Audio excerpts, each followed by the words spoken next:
فبأي آلاء ربكما تكذبان। আসসালামু আলাইকুম প্রিয় বন্ধুরা, সবাই কেমন আছেন? আসলে সবাই ভালো আছেন। মিজানুর রহমান আজহারীর জয়সরের যে ঐতিহাসিক মাহফিল, সেই মাহফিলে দেখানোর চেষ্টা করব। প্রথম খণ্ড, দ্বিতীয় খণ্ড দেখানোর চেষ্টা করব। আশা করি সবাই সাথে থাকবেন। চলুন আমরা কথা না বাড়াইয়া কোন ভিডিওতে চলে যাই।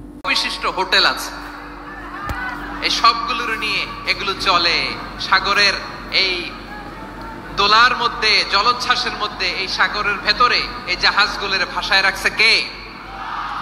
সূরা আর রহমান আল্লাহ তাআলা বললেন, ওয়ালাহুল জাওয়ারিল মুনশাআতু ফিল বাহরি কাল আ'লাম ফাবিআইয়ি আলা, সবাই পড়েন, ফাবিআইয়ি আলাই রাব্বিকুমা তুকাযযিবান। পাহাড় সম বড় বড় জাহাজগুলো মাল বোঝাই করে সাগরের মধ্যে ভেসে বেড়ায়। এগুলো দিয়ে মালামাল বহন করা যায়, মানুষরা এক দেশ থেকে আরেক দেশে যায়। এই জাহাজগুলোরে সাগরের ভেতরে ভাসায় রাখলো কে?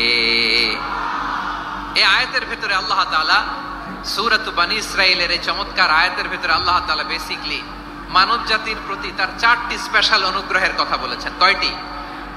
2টা বলে ফেলছি। 1 নাম্বার, ওয়ালাকাদ কাররামনা বনী আদম, আমি বনী আদমের সম্মান বাড়াইছি। নাকি মুসলমানদের? নাকি মুসল্লিদের? কার সম্মান বাড়িয়েছি?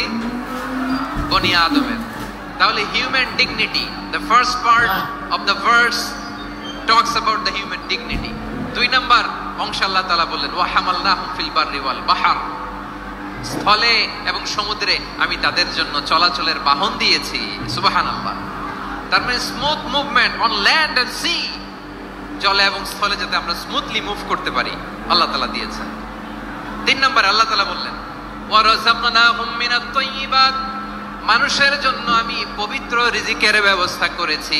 জলে এবং স্থলে যত প্রাণী আছে সবগুলা প্রাণীকে রিজিক দেয় কে? আমাদেরকে রিজিক দেয় কে? সাগরের মাছগুলোকে, বড় বড় তিমি মাছগুলোরে রিজিক দেয় কে? বাতাসের মধ্যে ভেসে বেড়ানো বড় বড় পাখিগুলো, স্ক্যান্ডিনেভিয়ান কান্ট্রি থেকে লক্ষ লক্ষ কোটি কোটি পাখিগুলো যে এক দেশ থেকে আরেক দেশে ট্রান্সফার হয়, এগুলোর রিজিক দেয় কে? রব্বুল আলামিন বলেন, ওয়ামা মিন দাব্বাতিন ফিল আরদি ইল্লা আলাল্লাহি রিজকুহা ওয়া ইয়ালামু মুস্তাকাররাহা ওয়া মুস্তাওদাআহা কুল্লুম ফি কিতাবিম মুবিন। আল্লাহু আকবার। রব্বুল আলামিন বলেন, ভূপৃষ্ঠে বিচরণশীল যত প্রাণী আছে সব প্রাণীগুলোকে আমি আল্লাহ আমার নিজের কুদরতে রিজিকের বন্দোবস্ত করি। এই প্রাণীগুলো কোথায় থাকে, কোথায় যায়, সব জায়গায় আমি রিজিক পৌঁছে দেই। রিজিক কেউ দিতে পারে না, রিজিকের মালিক কে? রিজিকের মালিক তিনি আল্লাহ। এজন্য আল্লাহ তাআলা বললেন, ওয়া রাযাকনাহুম মিনাত তাইয়্যিবাত। এরপর আল্লাহ বললেন, ওয়া ফাদ্দালনাহুম আলা কাসীরিম মিম্মান খালাকনা তাফদীলা। আমি যত প্রাণী সৃষ্টি করেছি সকল প্রাণীর মধ্যে মানুষের মর্যাদা, শ্রেষ্ঠত্ব আমি দিয়েছি। সুবহানাল্লাহ পড়েন। তাহলে 1 নম্বরে আল্লাহ বললেন আমি বনী আদমের মর্যাদা বাড়ালাম। এরপরে বললেন স্থলে এবং সমুদ্রে চলাচলের জন্য যানবাহন দিলাম। 3 নম্বরে আল্লাহ বললেন পবিত্র রিজিকের ব্যবস্থা করে দিলাম। এরপরে আল্লাহ বললেন যত প্রাণী আছে, সৃষ্টি আছে, সবগুলার উপরে আমি মানুষকে শ্রেষ্ঠত্ব দিলাম। সুবহানাল্লাহ। তাহলে সবচেয়ে বেশি শ্রেষ্ঠত্ব মানুষের। কার? মানুষের। শুধু তাই নয় প্রিয় ভাইরা, আকাশ এবং জমিনে যা কিছু আছে সবকিছু মানুষের জন্য, মানুষের কল্যাণে, মানুষের প্রয়োজনে, মানুষের বশীভূত করে সৃষ্টি করেছেন কে?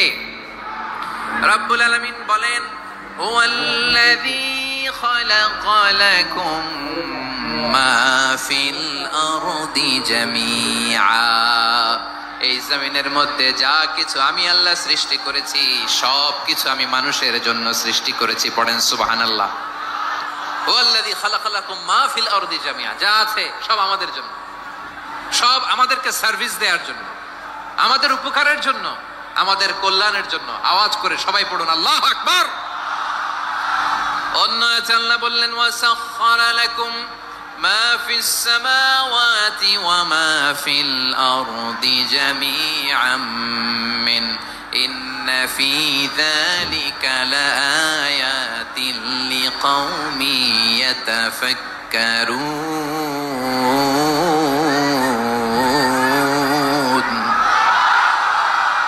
প্রথম আয়াতে আল্লাহ বললেন জমিনে যা আছে সব তোমাদের কল্যাণে আমি সৃষ্টি করলাম। এরপরে আল্লাহ বললেন আকাশেও যা আছে সব তোমাদের জন্য সৃষ্টি করলাম, তোমাদের অনুগত বানিয়ে দিলাম। পড়েন সুবহানাল্লাহ। মানুষের কি ব্রেইন দেখেন, মানুষ জমিন ছেড়ে আকাশে চলে যায়। পাখি দেখে মানুষের শখ হলো পাখি যেহেতু উঠতে পারে আমরাও পারবো। অরবিল রাইট, উইলবার রাইট, দুই ভাই মিলে আঁকাঝোঁকা করতে করতে করতে করতে প্লেন বানায় ফেললো। কোন সুবহানাল্লাহ। এখন পাখিও ওরে, আমরাও ওরি। এরপরেই মানুষের কৌতূহল থামে না এখানে। মানুষ চলে গিয়েছে চাঁদে। কোথায় গেছে? এখন কিন্তু চাঁদে জমি বিক্রি হয় জানেন। পৃথিবী নিয়ে মারামারি শেষ। রাশিয়া আমেরিকা এখন ধরছে চাঁদ আর মঙ্গল গ্রহ। এখন চাঁদে জমি বিক্রি হয়, মঙ্গলে জমি বিক্রি হয়। এই চাঁদ, মঙ্গল, বৃহস্পতি, শনি সব আল্লাহ তাআলা আমাদের জন্য বানিয়েছেন। সুবহানাল্লাহ পড়েন। মানুষ সাগরের উপরে চড়ে, শূন্যে ভেসে বেড়ায়, পাহাড় কেটে সুড়ঙ্গ বানায়, টানেল বানায়। মানুষ বট ব্যান্ডের লাইন নিয়ে যায় সাগরের ভেতর দিয়ে, এক দেশ থেকে আরেক দেশে, এক মহাদেশ থেকে আরেক মহাদেশে। সুবহানাল্লাহ পড়েন। তার মানে গোটা বিশ্বের সব কিছুর উপরে control, superiority over all creatures, সব কিছুর উপর কন্ট্রোল, মনিটরিং, নিয়ন্ত্রণ, এটা প্রতিষ্ঠা করে দিয়েছে কে? এজন্যই মানুষের শ্রেষ্ঠত্ব। ওয়ালাকাদ কাররামনা বানি আদম, আমি বনি আদমের সম্মান বাড়িয়েছি, মর্যাদা আমি বাড়িয়ে দিয়েছি। এই কারণে, কারণ মানুষ সবকিছুর উপর নিয়ন্ত্রণ নিতে পারে। মানুষকে নিয়ে এই কোরআনের সব আলোচনা, মানুষকে নিয়ে এই কোরআনের সব। তাই কোরআনের কেন্দ্রীয় আলোচ্য বিষয় হচ্ছে মানুষ।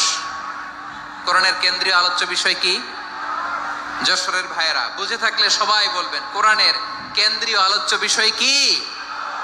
এই যে আমি মূল আলোচনায় যাচ্ছি এখন। কেন মানুষ কোরআনের কেন্দ্রীয় আলোচ্য বিষয়? এই যে ভাইয়েরা, এই যে হাত জোর করে, এই যে Jessore Gen Z, the smart people of Jessore, হাত জোর করে বলতেছে, হাত জোর করে তোদের কাছে আল্লাহর দোহাই লাগে, স্টপ স্টপ। শুরুতে একবার বলেছে জায়গা না হলে আস্তে আস্তে ধাক্কা দিবা, সামনে না পিছনে, দিয়ে দিয়ে বেরোয় চলে যাও। এলইডিতে দেখো, এই যে এই যে আল্লাহর ওয়াস্তে জায়গা না হলে ওদিকে যাও। কোরআনের মাহফিলে বিশৃঙ্খলা, এটা কাফিরদের আলামত। কাফিররা শীষ দিত, শীষ। বিশ্বনবী কোরআনের তাফসির করলে কাফিররা শীষ দিত আর ক্ল্যাপিং করত, হুইসেল এন্ড ক্ল্যাপিং। তো আমরা কি এখানে বিশৃঙ্খলা করতে আসছি? তো বারবার থামানো লাগে কেন?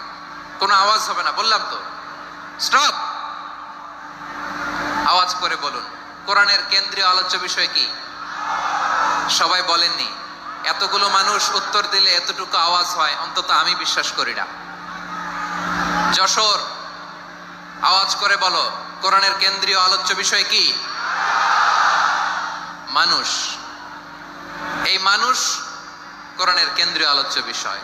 মানুষকে আল্লাহ স্বাধীনতা দিয়েছেন। ফামান শাআ ফালইউমিন ওয়া মান শাআ ফালইয়াকফুর। চাইলে মুমিন হতে পারো, চাইলে কাফের হতে পারো, তোমার ইচ্ছা। তবে জেনে রাখো মুমিন হলে পাবা জান্নাত, কাফির হলে পাবা জাহান্নাম। নাও দ্য ডিসিশন ইজ ইয়ার্স। সিদ্ধান্ত তোমার, জান্নাতে যাবা না জাহান্নামে যাবা। যশোরের ভাইয়েরা আওয়াজ করে বলুন কই যেতে চান, জান্নাতে না জাহান্নামে? ডান দিকে না বাম দিকে?